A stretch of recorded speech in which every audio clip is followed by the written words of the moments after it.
ছেলের আজকে হঠাৎ করেই আবদার হয়েছে চিলি চিকেন আর রুটি খাবে, কিন্তু ঘরে তো সবসময় চিকেন থাকে না, কিন্তু সয়াবিন তো সবার ঘরেই মোটামুটি থাকে, তাই সেটা দিয়েই বানিয়ে নিয়েছি টেস্টি টেস্টি চিলি সয়াবিন। তো তার জন্য আমি এখানে 1 প্যাকেট সয়াবিন নিয়ে সেটাকে সেদ্ধ করতে বসিয়ে দিয়েছি।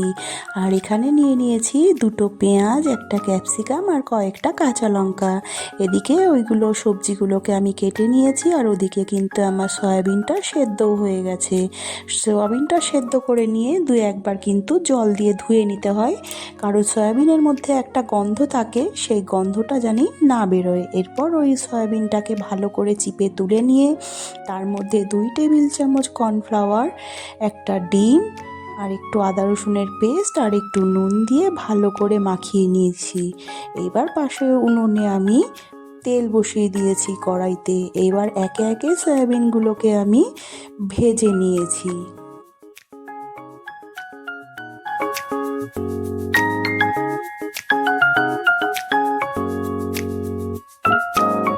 তো দেখো সয়াবিনগুলো কিন্তু আমার এখানে পকোড়ার আকারে ভাজা হয়ে গেছে। সত্যি কথা বলতে আমি কিন্তু এখান থেকে লুকিয়ে লুকিয়ে 2টো খেয়েও নিয়েছি, ভালোই লাগছিল খেতে। তো যাই হোক, তারপরে দেখো কড়াই থেকে তেল একটু কমিয়ে নিয়ে কেটে রাখা পেঁয়াজ, ক্যাপসিকাম আর লঙ্কাগুলোকে দিয়ে একটু ভাজা ভাজা করে নিয়েছি। তারপরে তার মধ্যে দিয়ে দিয়েছি আমি একটু আদা রসুনের পেস্ট।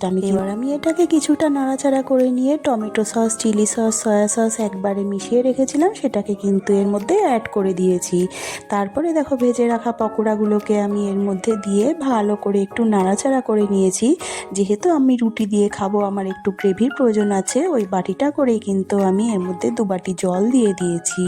তো দেখো এরপরে সামান্য একটু ফুটিয়ে নিয়ে ওপর থেকে একটু চিনি ছিটিয়ে দিলেই রেডি কিন্তু আমার চিলি সয়াবিন। তোমরা কিন্তু এটাকে ড্রাই রেখে ওপর থেকে সামান্য তিল ছিটিয়ে দিয়ে সন্ধ্যে স্ন্যাক্স হিসেবেও কিন্তু খেতে পারো, খেতে কিন্তু সত্যি খুব ভালো লাগে। তো রেসিপিটা তোমাদের কেমন লাগলো অবশ্যই কিন্তু কমেন্ট করে জানিও। তো চলো এখন খেয়ে নেওয়া যাক রুটি আর চিলি সয়াবিন।